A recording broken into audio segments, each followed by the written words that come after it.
este nuevo mes que vamos a iniciar, vamos a tratar temas de transformación, de hechos muy concretos de parte de Dios sobre la vida de seres humanos. Y Dios no ha cambiado, Él es el mismo ayer, hoy y por siempre, y lo que Él hace, lo hace en todos los tiempos, y cuando hay disposición, pues se logra. Yo no sé cuántos de ustedes han visto padres que cuando su hijo nace o está pequeñito, hace referencia a su hijo o a su hijita como: este es mi sol, este es mi pequeño sol. ¿Han oído alguna vez a alguien decir eso? Este es mi pequeño sol. Pues vamos a hablar de un hombre que fue así.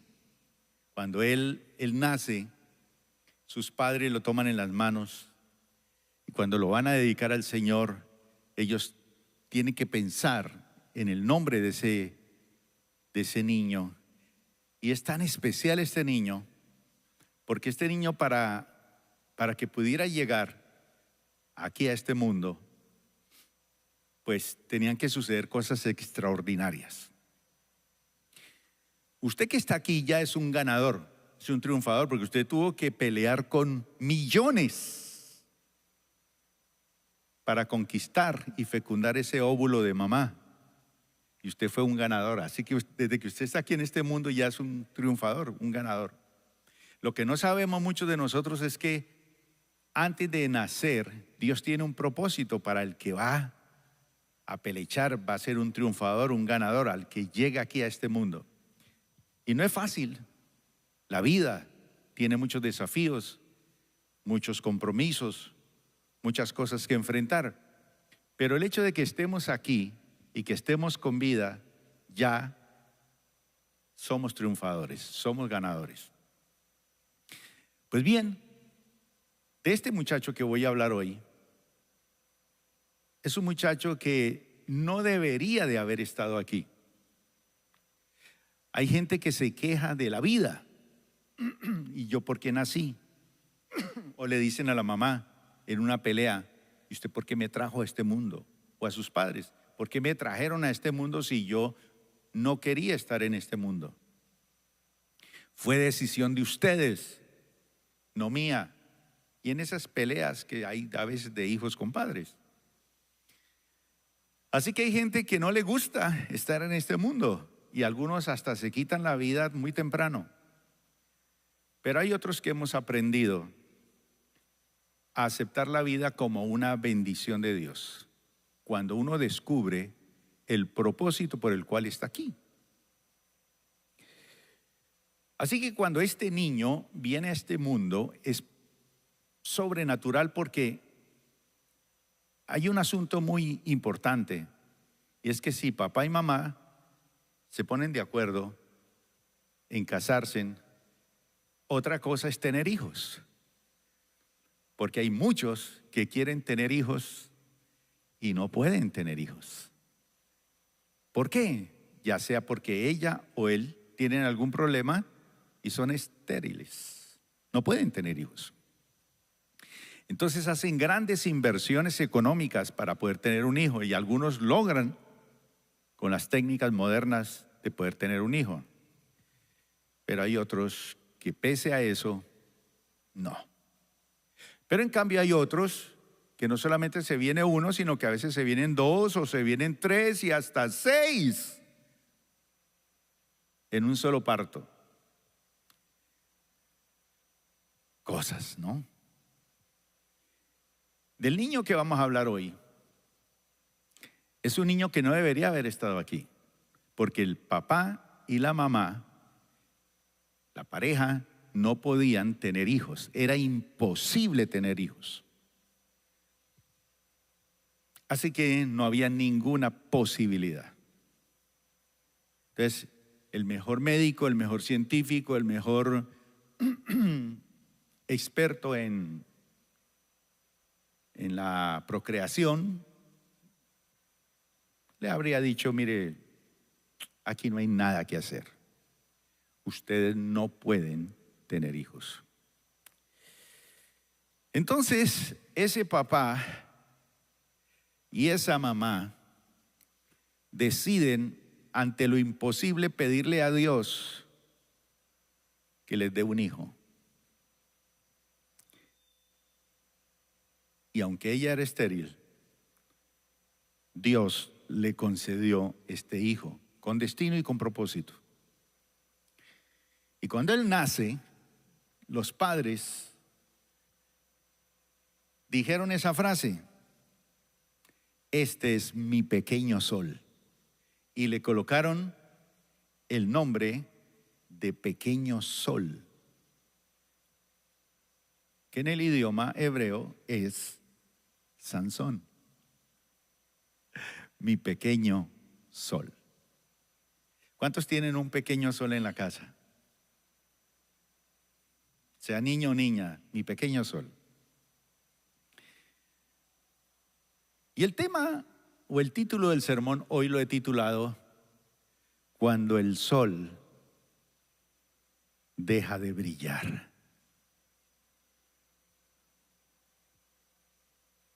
Dice así la palabra: en esos días vivía en la ciudad de Sora un hombre llamado Manoa, de una de las 12 tribus de Israel, de la tribu de Dan.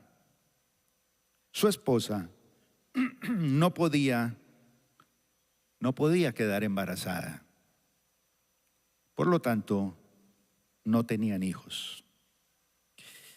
Entonces el ángel del Señor se le apareció a la esposa de Manoa y le dijo: aunque no has podido tener hijos,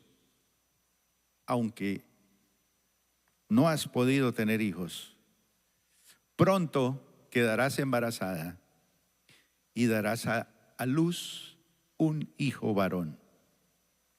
Así que ten cuidado. Tú no debes beber vino ni ninguna otra bebida alcohólica, ni comer ninguno de los alimentos prohibidos por la ley de Moisés. Quedarás embarazada y darás a luz un hijo a quien jamás se le debe cortar el cabello, pues él será consagrado a Dios como nazareo desde su nacimiento. Él comenzará a rescatar a Israel de mano de los filisteos. Comencemos con esta primera etapa de Sansón. Es la etapa del brillo. ¿Cuántos de ustedes recuerdan su juventud? Una época en que brilló. Esa muchacha hermosa, con ese tumbadito caminando por las calles. 90, 60, 90. Época en que destellaba usted luces por todo lado. Época hermosa, ¿verdad? La niñez. Y esta etapa de Sansón la podemos dividir en esa etapa en 3 etapas o brillos o experiencias que lo hicieron a él brillar en esa etapa de su vida. Lo primero es que Sansón no debería estar aquí en este mundo, pero antes de nacer es elegido por Dios con un propósito. ¿Cuál era el propósito? Ser una bendición en una etapa de la historia del pueblo de Israel. No habían reyes en ese entonces en Israel, habían jueces. Sansón va a ser un juez. Cada uno hacía lo que bien le parecía. una opresión tenaz. Los filisteos se la tenían montada. 40 años. 40 años. Así que este niño venía para ser un libertador, un instrumento de Dios de liberación. Así que por revelación del Señor, su papá Manoah y su esposa, aunque eran estériles, Dios se revela y les dice que ella va a quedar embarazada y que su hijo va a ser un instrumento de Dios para comenzar a salvar a Israel de la opresión filistea. Hay casos en la Biblia, como el caso del profeta Jeremías o como Juan el Bautista, que fueron llamados por Dios aún antes, elegidos por Dios antes de nacer, con un propósito. Usted y yo también hemos nacido con un propósito. Efesios capítulo 1, verso 4 dice que incluso, hablando de propósito, antes de haber hecho el mundo, Dios, ¿qué hizo? Nos amó y nos eligió en Cristo. Esa es la clave, en Cristo. Cuando aceptamos a Cristo, descubrimos eso. Para que seamos santos e intachables ante sus ojos. Así que Sansón nace en el tiempo de Dios, en la familia que le correspondía y en la nación y en el tiempo donde Dios lo requería en este mundo. Así que usted y yo, así como Sansón, somos personas que en Cristo Jesús hemos nacido en el tiempo de Dios, pero también hemos nacido de la familia que nos correspondía, con todos los defectos de papá y mamá. Pero estamos aquí, ya estamos en Cristo y ya tenemos un linaje nuevo. Descubrimos nuestro plan y nuestro propósito. Así que Sansón es elegido por Dios antes de nacer, pero en segunda instancia, él es ungido por Dios desde pequeño y durante su adolescencia disfruta de esa unción de Dios. En el verso 24 y 25 de Jueces 13 dice que cuando nació el hijo, ella lo llamó Sansón, mi pequeño sol. Pero lo importante no era eso. Lo importante tampoco era que había nacido o que había sido prometido y que viene con un propósito, sino que dice, y el Señor lo bendijo. Ahí está la clave, la bendición del Señor. Porque uno puede venir estrellado a este mundo, puede llegar aquí sin saber para qué, pero cuando la bendición del Señor está sobre nuestra vida, empezamos a descubrir el propósito de Dios para nosotros. Y cuando descubrimos ese propósito, pues nos da seguridad. Y dice que el Señor lo bendijo y que el niño creció.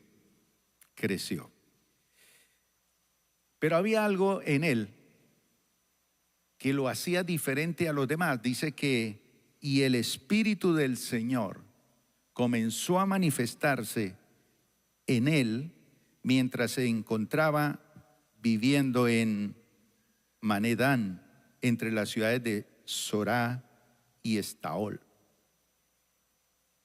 Aquí vemos cuál era la causa de su brillo. ¿Por qué usted brilla? ¿Por qué yo brillo? ¿Por qué brillamos en el Señor? Porque tenemos la bendición del Señor. Eso es lo que hace la diferencia. Pero también dice que el Espíritu del Señor comenzó a manifestarse en él, mientras él se encontraba viviendo en donde vivía. El Espíritu Santo nos da el brillo, nos da esa unción, nos da esa capacidad. Así que él es ungido Y este término hebreo para niño es Nahar, que se traduce también como joven. Así que desde muy joven comienza él a ver el poder de Dios en su vida manifestado, en su juventud. Así que la palabra manifestarse también viene de un término hebreo que significa impulso, agitar, dar golpes. Entonces ya desde su juventud empieza el Espíritu Santo a usarlo. ¿Y qué pasa cuando uno es muchacho? Pues uno es inexperto, es inmaduro. Y cuando resulta haciendo cosas extraordinarias, a veces se las pica de mucho.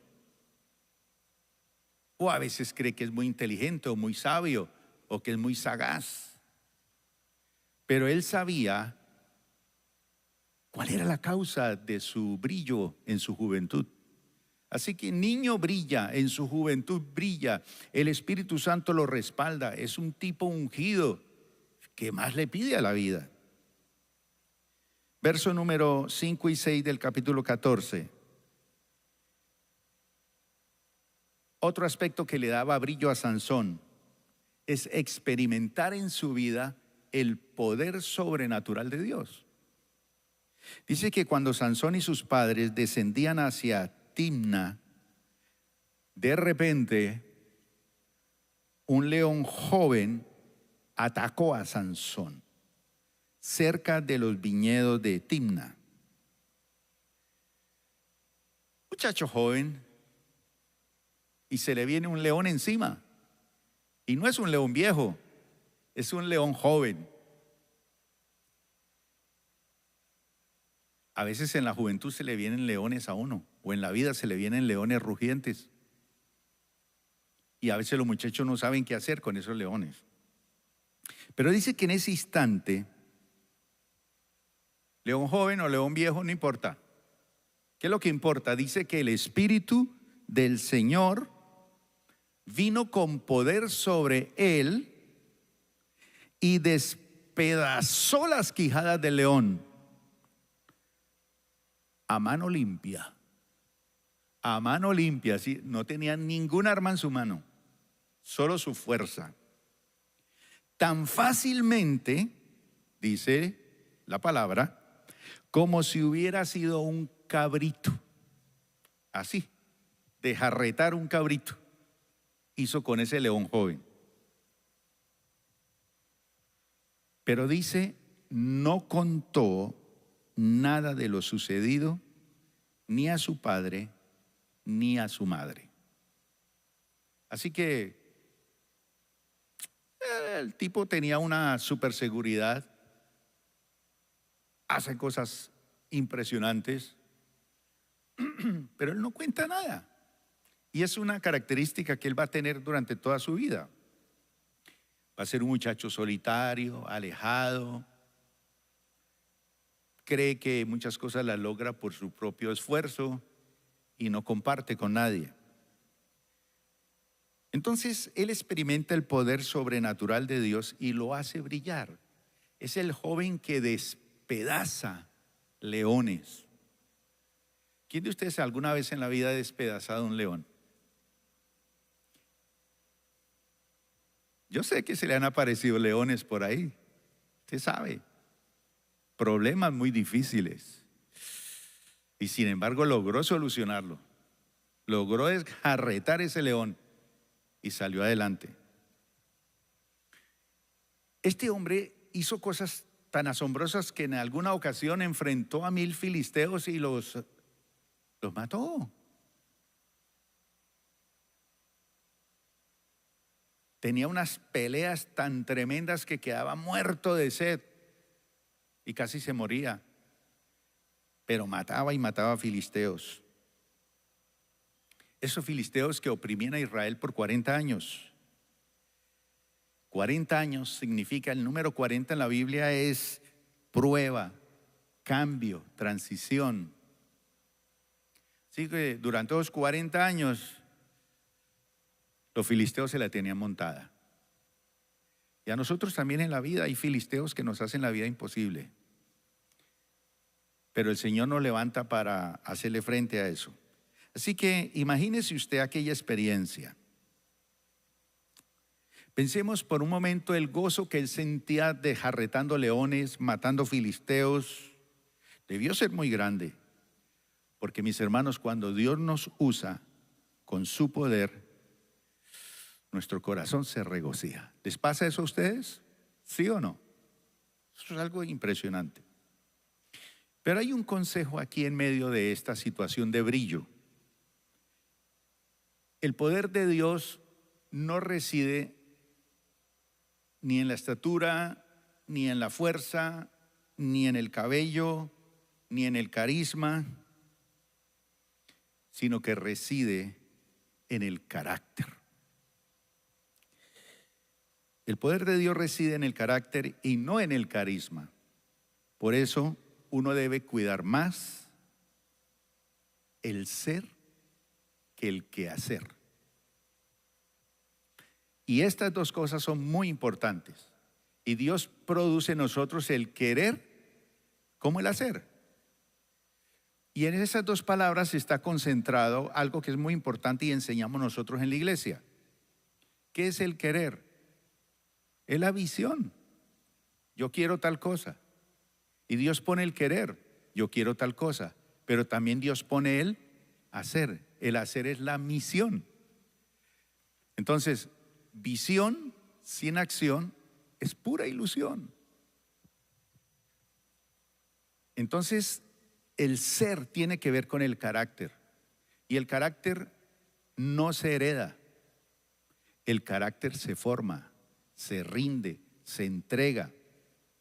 Entonces usted puede ser musculoso, fuerte, hermoso, carismático, ser usado por Dios, desjarretar leones, matar filisteos, hacer cosas extraordinarias. Pero si su carácter no está rendido al Señor, es peligroso. Es sumamente peligroso. Por eso, dentro de nuestra visión de la iglesia, dentro de la misión es formar el carácter de Cristo en las personas. Porque yo sé, mi hermano, que a usted le gusta ser usado por Dios y nos gusta ser usados por Dios, hacer milagros, hazañas, cosas extraordinarias, pero eso no tiene nada que ver con el carácter. Tenemos que ser lo que el Señor quiere que seamos, fuertes externamente, pero fuertes interiormente, madurar, crecer. Entonces imagínese usted ese muchacho gozoso viendo todas esas hazañas tan así que ni siquiera se las contaba a su papá y a su mamá, lo guardaba para sí, se alimentaba. Esto me hace fuerte. Pero pasemos a la segunda etapa de Sansón, digamos, cuando pierde su brillo. Lo primero que él descuida en su vida es que él olvidó en qué radicaba la fuerza que él tenía, en qué radicaban sus éxitos, en qué radicaba lo que él era. No era por lo que él hacía. Él descuidó su verdadera fuerza, la consagración. Porque cuando Dios le dice a la mamá y al papá, este muchacho va a nacer, pero este pelado tiene que ser separado para Dios. Va a ser nazareo. Va a ser una persona que va a hacer un voto para Dios. Y los nazareos eran personas que hacían votos por 5, por 10, por 20 años. En el caso de Sansón, el voto de él era para toda la vida. Toda la vida. Una vida totalmente consagrada a Dios. Pero él descuida su verdadera fuerza, que es la consagración. Es decir, que la fe y la obediencia hay que mantenerla toda la vida. Eso es consagración. Fe y obediencia. Fe y obediencia. Va a haber momentos en que nos va a sacudir la vida y nos va a poner a probar nuestra fe. Eso dice la palabra. Pero también la obediencia. Va a ser probada. ¿Obedeceré o no obedeceré? Jueces capítulo 13, verso 5, volvemos a leerlo.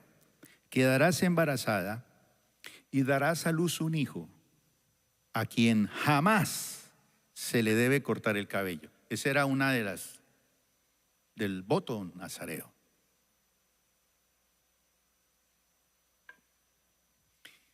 Pues él será consagrado a Dios como nazareo desde su nacimiento. Nace y este le pertenece a Dios. Y entonces él comenzará a rescatar a Israel de mano de los filisteos. Hemos sido llamados con un propósito: rescatar a muchas personas de los filisteos.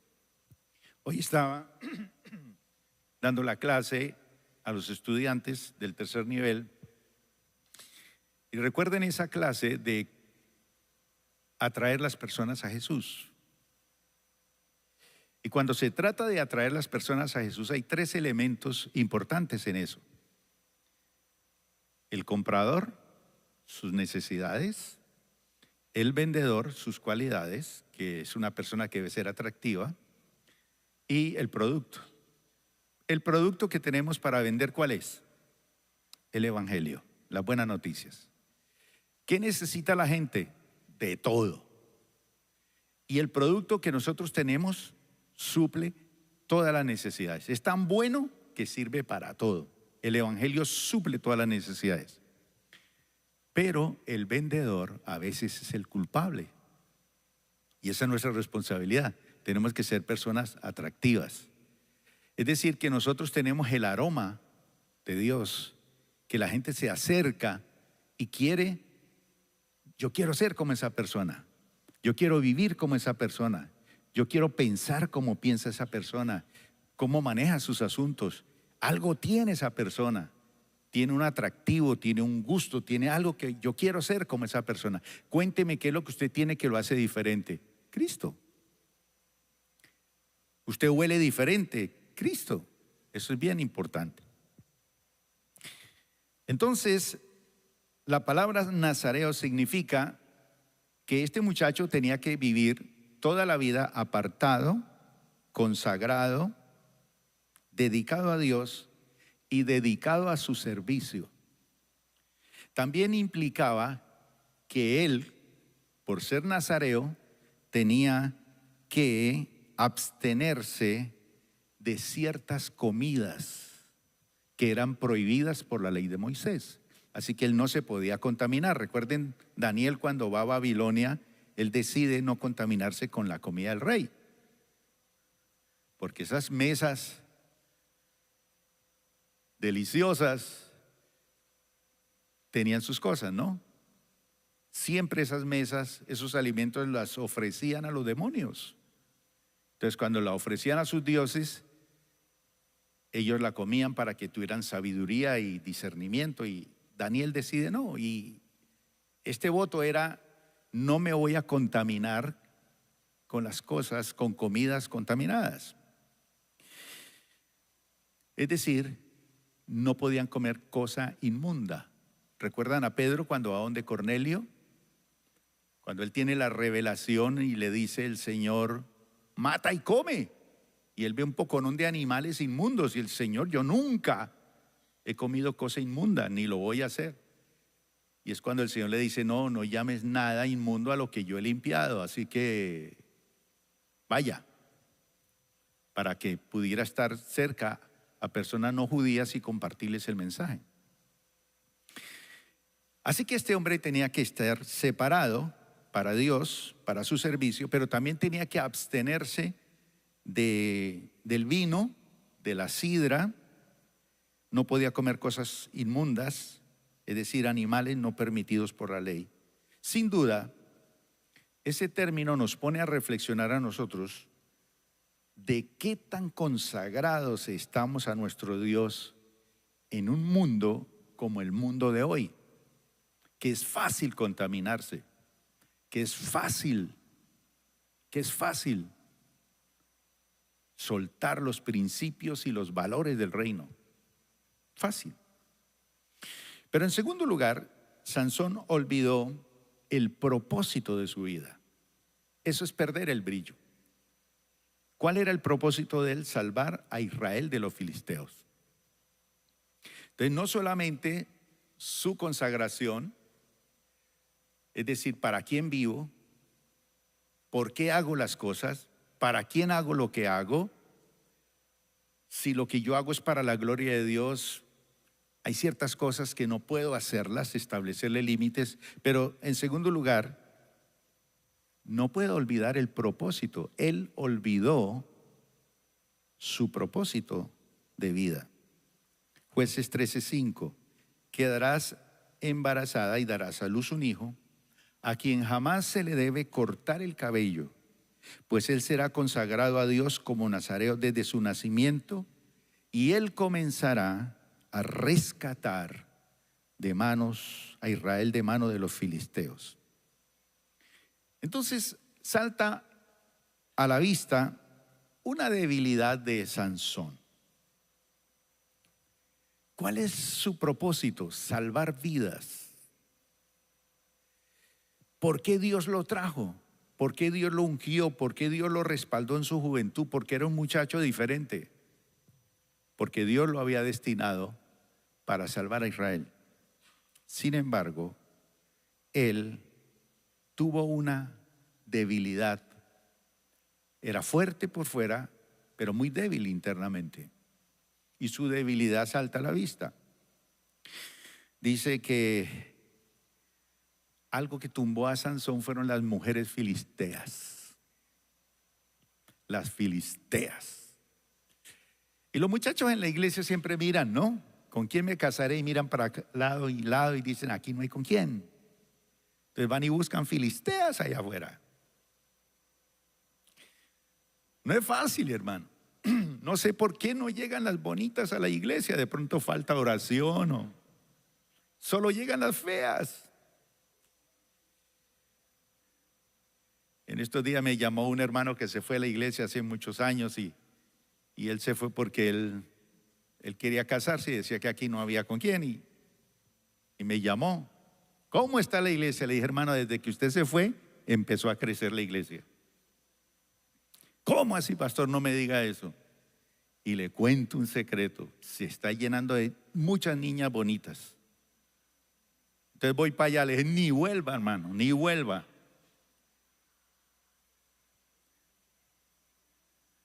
Y se reía él. Él está muy bien por allá. La debilidad de Sansón fueron las mujeres filisteas. Las filisteas. Ahora, Dios había expresado ya la razón de ser de Sansón. Tu destino es terminar con los filisteos. Sin embargo, con el paso de los años, él se acercaba a las mujeres del pueblo enemigo. Él empezó a acercarse a las mujeres filisteas. Y dice que se iba acercando poco a poco y iba teniendo experiencias amorosas con esas mujeres. Hasta que dice la Biblia que llegó al valle de Sorek. Y Sorek era un valle hermoso, pero ese valle tenía una característica, que era donde se cultivaban las uvas. Y era un sitio donde se producía el vino más exquisito. Poco a poco se fue acercando hacia donde él sabía que no podía acercarse, porque él no podía tomar vino. Llegó allí al valle de Sorek, un sitio de uvas rojas, un sitio de vino exquisito. Y recordemos que el nazareno no podía tomar vino. Y sin duda, ¿qué significa eso? Que el ambiente del valle de Sorek no era para Sansón, pero él poco a poco se fue acercando al valle de Sorek. ¿Qué nos hace perder el brillo? Irnos poco a poco acercando a los Sorek de la vida. Y añade el texto bíblico, dice que se enamoró, porque él tuvo muchas mujeres, pero él no se enamoraba. Pero un día se enamoró de la que, mejor dicho, él dijo: esta es Dalila, una mujer filistea, cuyo nombre significa coqueta, veleidosa, ligera, inconstante.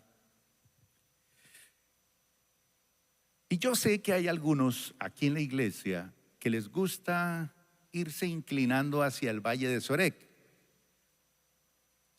Si te estás inclinando hacia ese valle, vas a perder el brillo. Pero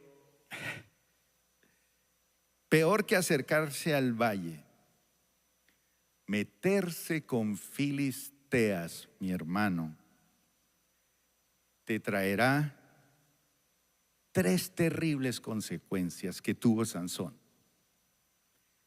¿Con filisteas o con filisteos? Una de las características que tenían los filisteos eran guerreros, y a ellos les fascinaba pelarse la cabeza. Sí, no tener cabello, los hombres se pelaban, se rapaban totalmente la cabeza. Ese era el atractivo. Entonces, cuando llegan a los filisteos todos con la cabeza pelada, han visto en los mundiales cuando todos los equipos se pelan la cabeza y todos salen pelados, pues llaman la atención. Los filisteos se rapaban la cabeza. ¿Y qué era lo que Sansón tenía en su cabeza y lo hacía atractivo? El cabello. La segunda cosa es que el que se acerca a las filisteas empieza a perder la visión. A perder la visión. Y en tercer lugar, su corazón empieza a encadenarse, a atarse. No sé por qué sucede eso, pero así está. Sansón era una vasija donde Dios había depositado su gloria. Y es que, hermano, cuando yo hablo del carácter, es tan importante tener el carácter de Dios, porque es el carácter el que sostiene la unción. Hay gente que tiene unción, pero no tiene carácter. Así como la vasija sostiene el aceite, su carácter sostiene la unción. ¿Por qué no hay unción en las personas? Ahora, hay gente que, por ejemplo, canta bonito, toca bonito, pero no tiene la unción. No tienen la unción. Hablan bonito, pueden predicar bonito, pero no tienen la unción. En cambio, hay personas que tienen la unción. Son personas de carácter rendido, tienen su vida bien disciplinada, saben lo que tienen que hacer. La formación de un carácter fiel requiere, mi hermano, tiempo, formación, pruebas, cobertura, entre otros. Pero ¿qué sucede cuando se olvida el propósito? 3 cosas. Lo primero, se pierde la visión. Verso 20 y 21 de Jueces 16. Cierto día Sansón fue a la ciudad filistea de Gaza y pasó la noche con una prostituta. Tiempo después, Sansón se enamoró de una mujer llamada Dalila, que vivía en el valle de Sorek. Entonces ella gritó: Sansón, los filisteos han venido a capturarte. Cuando se despertó, pensó: haré como antes y enseguida me liberaré. Pero no se daba cuenta de que el Señor, ¿qué?, lo había abandonado. Así que los filisteos lo capturaron y le sacaron los ojos, se lo llevaron a Gaza, donde lo ataron con cadena de bronce y lo obligaron a moler grano en la prisión. Lo primero que uno pierde es la visión. Cuando una persona olvida su propósito, olvida la visión. Entonces, cuando usted no descubre el propósito de Dios para su vida y lo pierde, pierde la visión. Y Sansón no perdió la visión cuando le sacaron los ojos.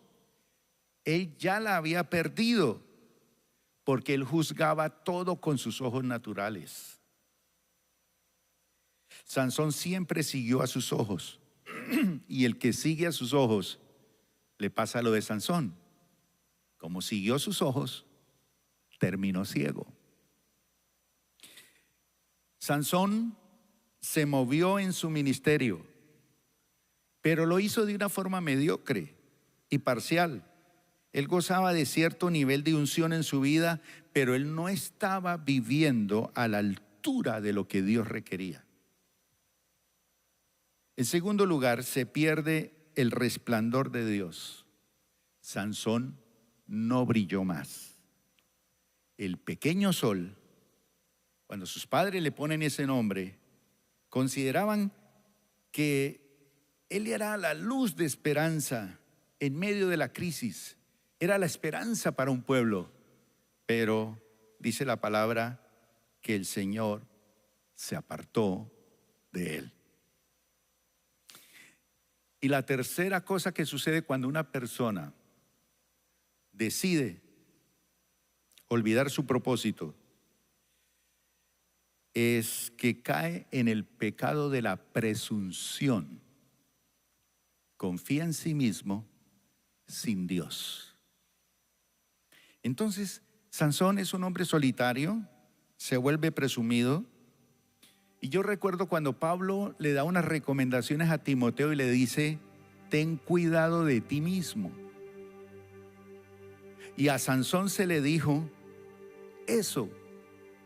Pero él, ¿qué dijo? Esta vez saldré como las otras.